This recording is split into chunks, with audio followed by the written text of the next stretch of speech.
Salut tout le monde, aujourd'hui on se retrouve pour parler de Arrow. Ça va être ma review de l'épisode 15 de la saison 5 qui s'appelle Fighting Fire with Fire. Spoiler warning, je tiens à le préciser là, j'oublie souvent de le faire j'ai souvent oublié de le faire dans mes précédentes reviews, mais là c'est important parce qu'on a un spoiler de taille dans cet épisode-là et ça aura un impact sur le reste de la saison. Ce spoiler-là, c'est l'identité de Prometheus, mais je vais y revenir plus tard quand ce sera le moment d'en parler. Donc cet épisode-là est comme l'épisode 13 dans le sens qui est centré beaucoup sur le rôle de Oliver en tant que mère. Et il n'y a pas une seule scène dans l'épisode où il y a son suit de Green Arrow dans le présent. Il y en a un peu dans les flashbacks, là, mais je veux surtout parler de l'arc scénaristique du présent parce que c'est ça le plus important dans l'épisode et c'est ça qui vaut la peine d'être mentionné. L'épisode de ce soir fait directement suite à lui de la semaine passée où ça finissait que Oliver voyait à la télé que sa tentative pour cacher l'identité du meurtrier de Billy Malone dans le mid-season finale a échoué. Maintenant, Prometheus s'est arrangé pour que tout le monde sache que c'est Oliver qui a falsifié volontairement l'autopsie de Billy, mais c'est évident parce que c'est lui le Green Arrow, puis c'était une erreur quand il l'a tué, là. Vous le savez, il a été complètement piégé par Prometheus, c'est pas de sa faute. Mais les gens se doutent vraiment de la légitimité d'Oliver en tant que mère et il doit même faire face à un méga interrogatoire face au conseiller de la ville, je pense, mais en tout cas, c'était du monde assis autour d'une espèce de table ronde, là. Puis tu sais que quand il y a une table ronde avec des politiciens / conseillers derrière, tu sais que dans ce cas-là, c'est sérieux. Et suite à cet interrogatoire-là, on a Oliver, Tia, Quentin et même Dinah qui se font attaquer par The Vigilante alors qu'ils étaient dans la limousine du maire. Et Dinah sauve la mise à tout le monde en utilisant son Canary Cry sur Vigilante. Et un peu après la scène de combat, quand la police est là pour fouiller la zone de crime, Dinah récupère un morceau du masque de Vigilante qui s'est cassé là, après qu'il ait reçu le Canary Cry en pleine face. Et là, t'as Adrian Chase qui se pointe, puis qui est tellement pas subtil. Il enlève le masque de Vigilante des mains à Dinah d'une façon tellement... mais tellement suspecte, c'est dégueulasse à voir. Puis quand il a fait ça, je me dis, non mais attends, là, c'est clair que Dinah va deviner que c'est lui de Vigilante, tellement que c'est suspect ce qu'il vient de faire, puis mal acté de la part du personnage, là, pas de l'acteur. L'acteur il fait bien sa job, mais c'est le personnage d'Adrian Chase qui était fuck all subtil dans ce qu'il a fait. On est sûr évidemment que c'est lui de Vigilante jusqu'à ce qu'il y ait une confrontation avec Prometheus. Prometheus a décidé de le confronter parce que, évidemment, à chaque fois que quelqu'un essaie d'attenter à la vie de Oliver / Green Arrow, Prometheus s'en mêle parce qu'il est genre « Hey, fuck you, tabarnak, c'était moi qui l'ai tué, esti! » Puis là, il s'engage dans un duel assez awesome contre Vigilante. Et il le gagne, mais, c'est là l'affaire, là. Quand Vigilante tombe du building, t'as Prometheus qui se démasque tout en restant de dos. Là, t'as la caméra qui tourne lentement vers sa face pour nous garder en suspense, pour nous faire marcher aussi. Puis qui c'est qui est derrière le masque? Adrian Chase. Ouais, c'est celui qui était censé être de Vigilante parce que il l'est dans les comics là. C'est pour ça qu'ils nous l'ont pas révélé à date dans la série qu'ils nous ont pas dit l'identité de Vigilante, c'est parce que Adrian Chase et Prometheus, c'était inattendu au moins, ça c'est cool, mais en même temps, je sais pas trop ce que je ressens par rapport à cette révélation-là, parce que je suis pas sûr que l'acteur, donc Adrian Chase a le charisme suffisant pour être un méchant de 16 ans. Parce que j'aurais vraiment aimé que ce soit lui de Vigilante. Même si c'est lui dans les comics, même si ça aurait pas été une surprise là, parce que Adrian Chase c'est un très bon personnage, je l'aime beaucoup, mais il aurait mieux chuté dans le rôle d'un autre justicier, parce que là, je sais pas encore c'est quoi ses motivations, ils nous l'ont pas dit dans l'épisode. Pourquoi Prometheus a autant Green Arrow, là, je suis pas mal sûr que c'est autre chose que juste Justin Claiborne, là. Il va sûrement avoir une scène de révélation à propos du passé de Prometheus vers la fin de la saison, mais Pour l'instant, je sais pas, mais ça reste très intriguant, puis j'ai hâte de voir d'autres scènes avec Prometheus, parce que là, je vais pouvoir savoir que c'est Chase derrière le masque et plus comprendre où il s'en va avec ça. Donc, ouais, voilà. Mais là, l'affaire, c'est que maintenant que Adrian Chase, qu'on pensait être Vigilante, est en fait Prometheus, le méchant de la saison, ça nous amène une autre question. C'est qui de Vigilante?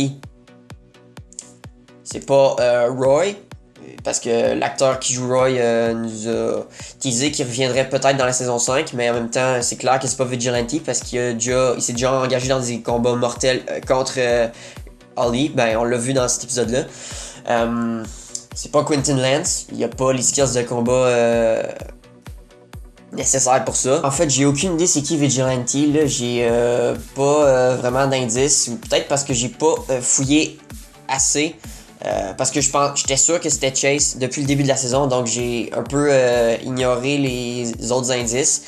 Mais ce que j'aimerais par contre, c'est que à la fin de la saison, on a un team-up entre Green Arrow et Vigilante contre Prometheus, un peu à la Peter et Harry dans Spider-Man 3 quand ils se battaient contre Venom à la fin. Je pense que ce serait pas mal épique, un 2 contre 1. Pour revenir à Oliver et la situation problématique dans laquelle il est à la fin de l'épisode, il décide de faire une conférence de presse pour sauver son poste de maire. Et qu'est-ce qu'il fait pour ça? Il sacrifie carrément la réputation de Green Arrow pour sauver son poste.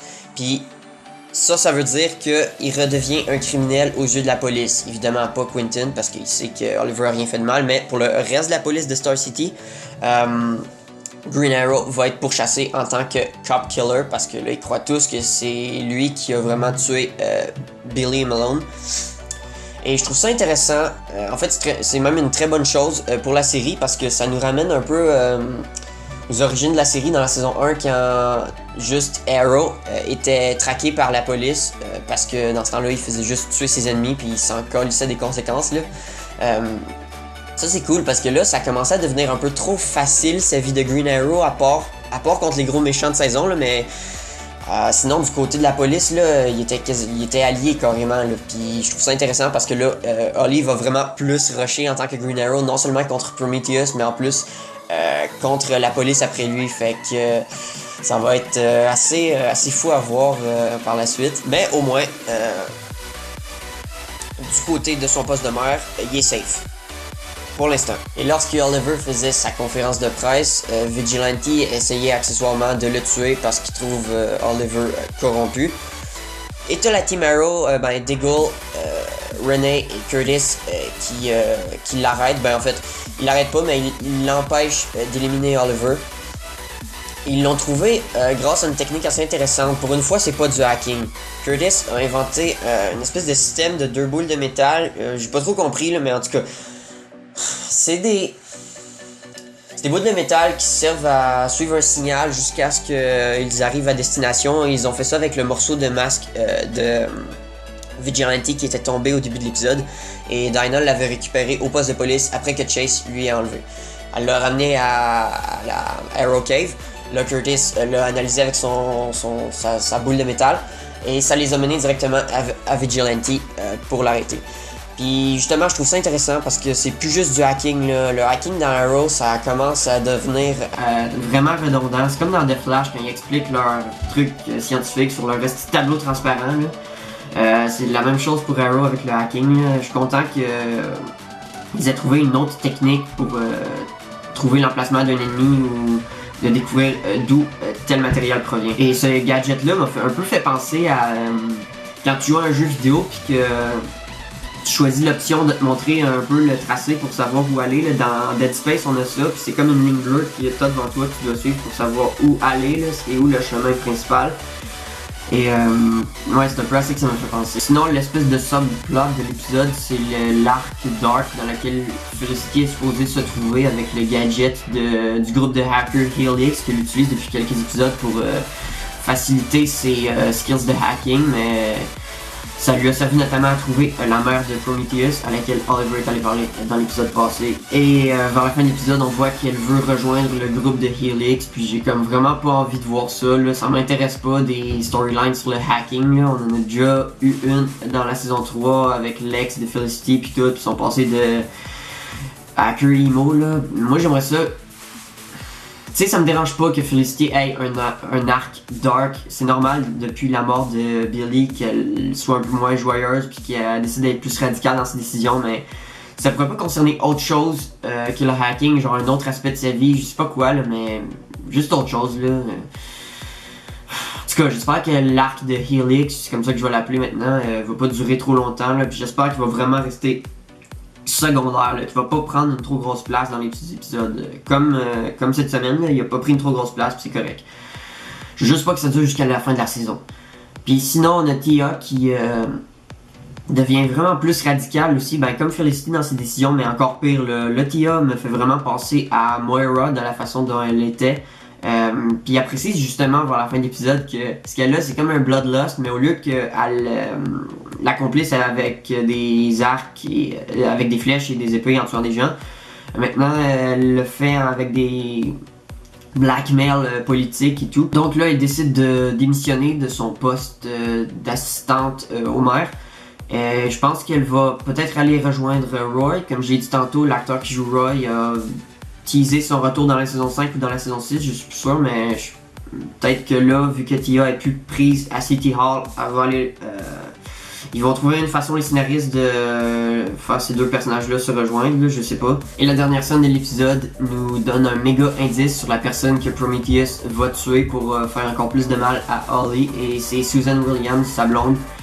On le voit fermer la porte de son char devant elle, mais tout en restant très calme, parce que j'aime ça que Adrian reste calme en tant que Prometheus, puis qu'il soit pas, on l'ait pas vu genre en train de l'assassiner brutalement là.